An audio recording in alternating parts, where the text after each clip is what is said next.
para arrancar un poco con esta cuestión, yo quería saber cómo te llevabas vos con el futuro. ¿Cómo te llevas con el tema futuro? ¿Sos un tipo que piensa en el futuro? ¿Sos ansioso con el futuro? ¿No te preocupa? Sí, pienso mucho en el futuro. Es un tema bastante presente desde hace muchos años, pero porque tiene que ver con los deseos, ¿no? Me parece que uno lo relaciona, yo planteo el futuro en base a lo que deseo que sea ese futuro. No tengo mucha ansiedad en que venga, no es que lo vivo con alguna cosa así como de estar muy pendiente, pero pienso en el futuro porque me parece que de alguna manera imaginarse el destino para poder hacer el recorrido de una determinada manera es interesante. Entonces yo me imagino en algún futuro algunas cosas, y entonces voy recorriendo ese camino de una manera como más segura. Me parece que es de previsor o de conservador, ni siquiera es de un tipo que tenga una cabeza demasiado lúcida, me parece al contrario, que es de tipo que resguarda algunos temas, pensarlo para poder planificarlo y no estar como todo el tiempo improvisando a ver hacia dónde va. Claro, dentro de esta estructura existe también la planificación urbana y es algo que charlábamos la otra vez a través de una película que estuvieron dando en el Teatro Güemes, en donde se hablaba mucho de las ciudades, de cómo se arman, y parece ser que una de las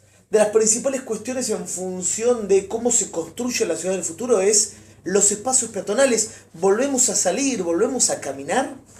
Yo creo que un poco pensando en lo que viene, hay que pensar lo que pasó. En realidad, si uno comienza a analizar las ciudades desde que se empezaron a crear, todo se hacía en escala peatonal, porque Claro. no existía ningún tipo de vehículo. Después la irrupción brutal seguro que la produjo el automóvil, porque previo a eso hubo caballos y hubo una cantidad de movilidades distintas, pero la que modificó la forma de planificar ciudades fue el automóvil, porque requería más espacio, porque se achicaron. Digamos, lo primero que hicieron es que las personas nos mudaron a las veredas. Sí. Nosotros éramos de la calle. Y un día nos mudaron a las veredas porque la calle la necesitaban los automóviles.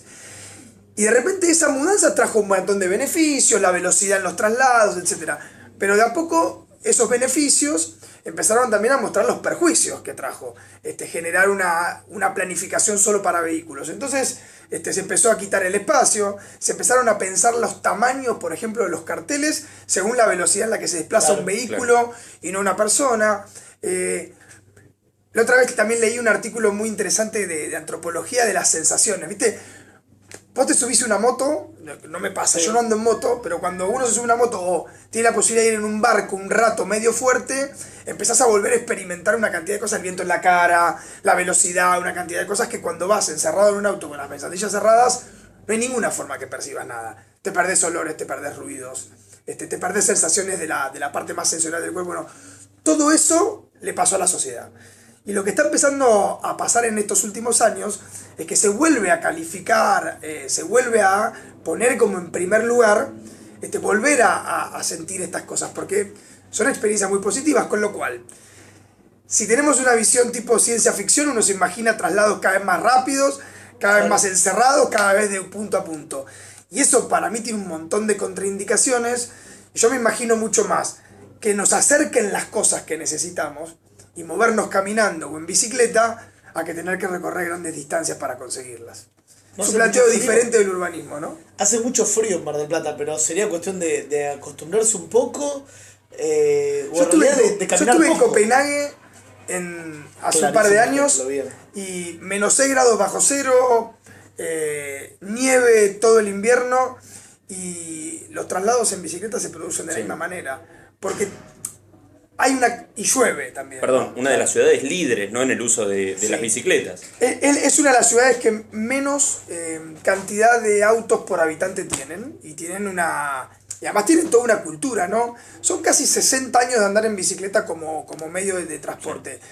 Pero al margen de analizar esa experiencia, digo, la verdad es que acá, cualquier día de invierno, asomémonos un poquito y miremos, vamos a ver pasar gente en bicicleta. Sí, es verdad. Ahora, si generáramos las condiciones, si además tuviéramos una red de bicisendas segura, previsible, que te conecte para todos lados, que además tenga bicicleteros donde dejar la bicicleta, digamos. Si uno da las condiciones, ¿cuánto fomenta? Hay un dato que es interesante. Mar del Plata tiene hoy, sin bicisendas, el 3% de todos sus traslados se produce en bicicleta. La ciudad de Buenos Aires, después de invertir en una red de bicisendas muy completa que está funcionando, llegó a tener el 3% de sus traslados en bicicleta. Y ya lo vamos a ver este domingo. Para los que vayan, Claro. la bicicleta de la primavera junta 30.000 personas, como fue el año pasado, que salen a andar en bicicleta un día por las calles de la ciudad. 30.000 bicicletas hay seguro. Sin duda, hay muchas más. Pero digo, ¿y por qué salen ese día? Porque son seguras, porque los autos digamos, el espacio que está parado no está para la bicicleta.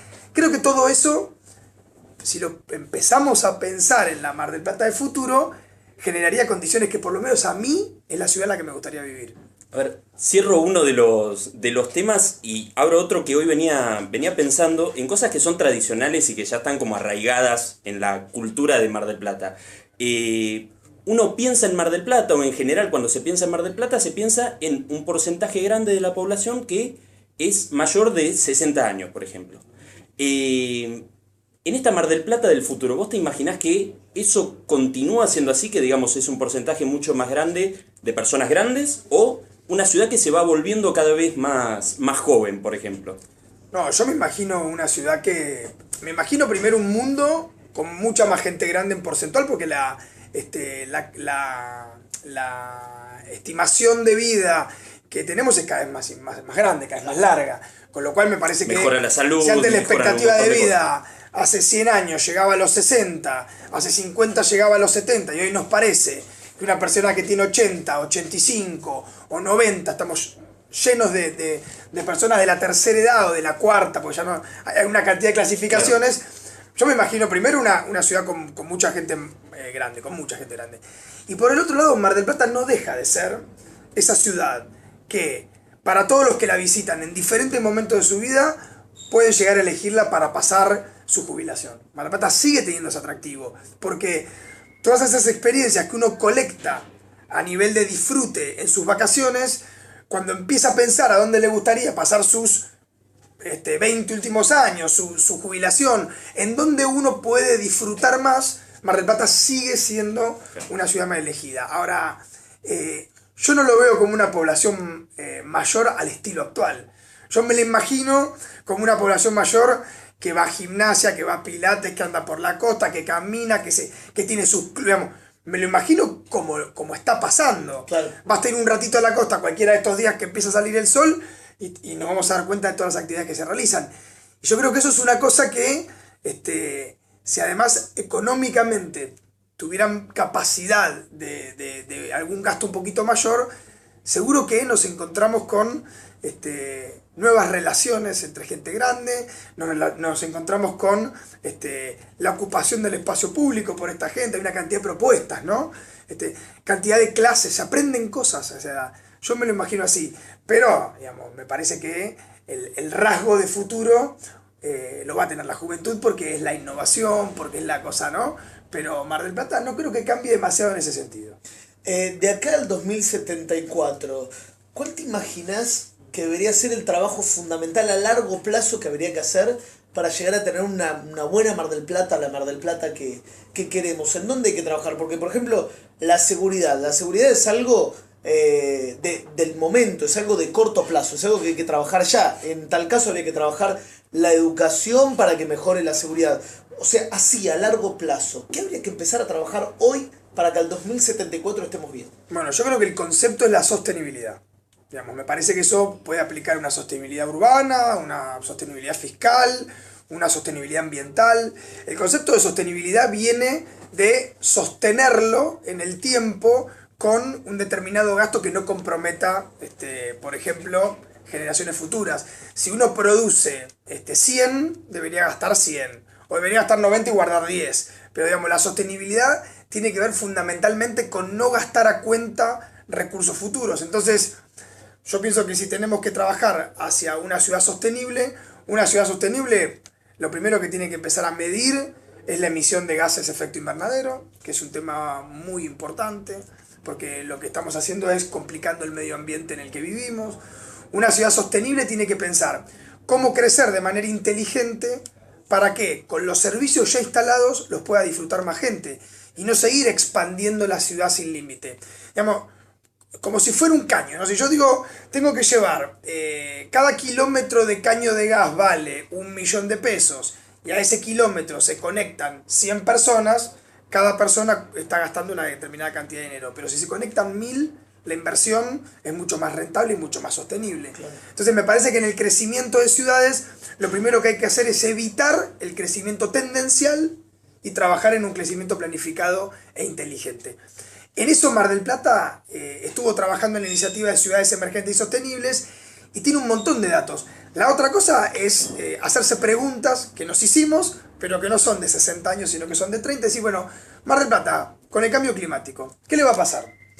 ¿Va a aumentar el nivel del mar? Y va a tener zonas anegables, inundables en la costa. La cantidad de grados que va a aumentar la temperatura, ¿va a afectar a la ciudad?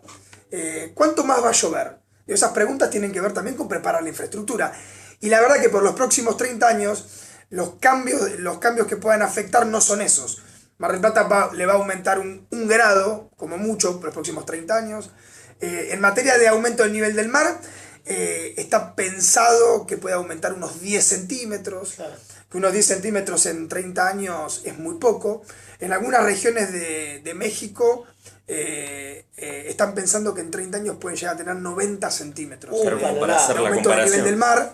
Claro. Con lo cual, ¿qué están haciendo? Están empezando a pensar en medidas de mitigación. ¿Qué es? Escollerado, defensas, sí. Corremos la ciudad para atrás. ¿De qué manera generamos un desnivel? Digo, son circunstancias.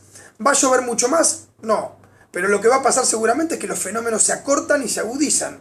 Entonces hay que tener infraestructura que resista, como el otro día, 180 milímetros en 3 días. ¿Cómo? Bueno, con reservorios. Creo que yo estoy hablando de planificaciones que hemos estudiado con el Banco Interamericano, con consultoras específicas para los próximos 30 años.